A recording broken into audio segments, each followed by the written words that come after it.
নমস্কার বন্ধুরা, Swapna kitchen family ব্লগে তোমাদের সবাইকে স্বাগত জানাই। একদম সকাল থেকে আমি ব্লগটা শুরু করছি। বন্ধুরা, তোমরা কেমন আছো? আশা করি তোমরা ভালো আছো। আমিও খুব ভালো আছি। এখন বাজে 9টা, তো এখন থেকেই ব্লগটা শুরু করলাম। সকালে মিঠাইকে রেডি করিয়ে ও তো 8টার আগে স্কুলে বেরিয়ে গেছে। আগে 8:30 থেকে হচ্ছিল প্রথমে স্কুলটা, তো এখন 8টা থেকে হয়ে গেছে। প্রচণ্ড কুয়াশা সকালে, আর কুয়াশার মধ্যে দিয়ে গেছে। 8টা থেকে যেহেতু স্কুল, তো 7:45টায় বেরিয়ে গেছে। ওকে রেডি করে দিলাম, টিফিন করে দিলাম, সমস্ত কিছু করে দিয়ে আর এখন মিঠাই বেরিয়ে গেল। তো মিঠাই স্কুলে যতক্ষণ ছিল, তো তার মধ্যে আমার রান্না করা হয়ে গেছে। তারপরে 10:30টার সময় বেরিয়েছিলাম, চান টান করে মিঠাইকে আনতে গিয়েছিলাম আর নিয়ে এলাম। নিয়ে এসে মিঠাইকে একটু খাইয়ে দিয়ে, আর এখন ও একটু ধুলো নিয়ে খেলা করছে। বাইরে থেকে একটু ধুলো নিয়ে এসেছে, আমি বস্তাটা পেতে দিলাম, এর মধ্যে নিয়ে বসে বসে খেলা করছে। তারপরে এবার ওকে চান করাবো।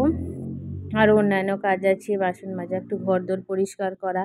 তারপরে স্কুলের যে জামা প্যান্টগুলো আমি রোজে রোজে ধুয়ে দিই, আর সেই সবগুলো করা হয়ে গেছে। আর এখন একটু বসিয়ে দিয়েছি ঢ্যাঁড়সের তরকারি। তো রান্না সবই হয়ে গিয়েছিল, তো তোমার দাদাভাই বললো একটু ঢ্যাঁড়স পোস্ত করো, তো সেই কারণে একটু ঢ্যাঁড়সের তরকারিটা করলাম।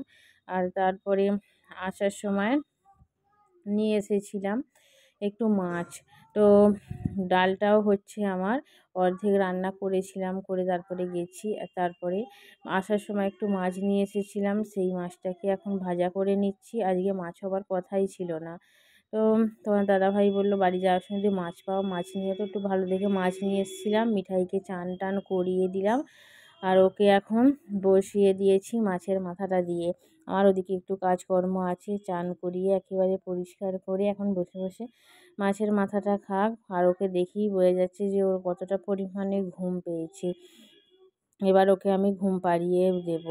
তো বন্ধুরা, এখানে দেখো মাছের ঝালটা আমার হচ্ছে, আর তারপরে আমি মিঠাইকে ভাত দেব। মিঠাই ভাত খাবে, অনেকটাই বেলা হয়ে গেছে। তো অনেকটা পরই আবার ব্লগটা শুরু করলাম, একেবারে সন্ধেবেলা। মিঠাই ঘুমিয়ে পড়েছিল, ঘুম থেকে উঠলো একটু আগে। উঠে তোকে খাইয়ে দিলাম, তারপরে সন্ধে দেওয়া হলো। আর ওর বাবার টুপিটাকে পরে এখন বসে আছে, বসে বসে বই পড়ছে। আজ আর খাটের মধ্যে বসালাম না, নিচের মধ্যেই বসালাম। নিচে খাটের মধ্যে বসালে সেই পড়তে পড়তে না লম্বা হয়ে শুয়ে পড়ে, আর নিচে বসালে কী হয়, তো পড়তেই থাকে আর শোবে না। পায়ে মোজাটাও খুলে ফেলেছে, মোজা একেবারেই পরতে চায় না, ওই জন্যই ঠান্ডা লেগে যাচ্ছে, একটু সর্দি কাশিও ধরে গেছে। আর তারপরে আটা মেখে ফেললাম, ওকে পড়াতে পড়াতেই আটা মাখছিলাম। তো তারপরে পড়ানো হয়ে যেতে রুটি চাপিয়ে দিলাম। রাত্রিরে রুটি, তার সাথে তরকারি করব। তো রুটিটাই আগে করে নিই, রুটিটা হচ্ছে বড় কাজ। আটাটা মাখা হয়ে গেছে। আজকে মিঠাইয়ের অতটা আটার দিকে মন পড়েনি যে আমি আটাটা মাখছি, ও পড়তেই ছিল। আমার এখানে আটা মাখা হয়ে গেল, ওর যাই পড়া হয়ে গেছে। এখন আমি রুটিটাও করে নিচ্ছি। ও এখন বসে বসে লিখছে, অ আ একে চন্দ্র এবিসি এগুলো লিখছে। তোমার দাদাভাই নিয়ে এসেছে মিষ্টি। দেখো, এই মিষ্টিটা খুব সুন্দর খেতে লাগে, আমার তো খুবই পছন্দ। নাম জানি না মিষ্টিটা, কিন্তু মিষ্টিটা আমার খুবই ভালো লাগে খেতে, তো বারবারই আনি মিষ্টিটা। আর এই ডিবেগুলো মিঠাই কী করে, ধুলো ভরে খেলা করে, ডিপেগুলো ফেলতেই দেয় না। অনেকগুলো ডিপে একসাথে জমে গেছে। তো রুটির পরে তরকারি করে নিয়েছিলাম। এইটা এক ধরনের মিষ্টি, এটা দেখে যেন মনে হচ্ছে পিঠে, তো পিঠের মতোই দেখতে মিষ্টিটা। এই যে দেখো, দেখে যেন মনে হচ্ছে দুধের পুলি। তো এটা আসলে লট চমচমের মতোই কতকটা খেতে, কিন্তু খেতেও এটা খুব সুন্দর। তো এই 2 রকমের মিষ্টি আজকে এনেছে।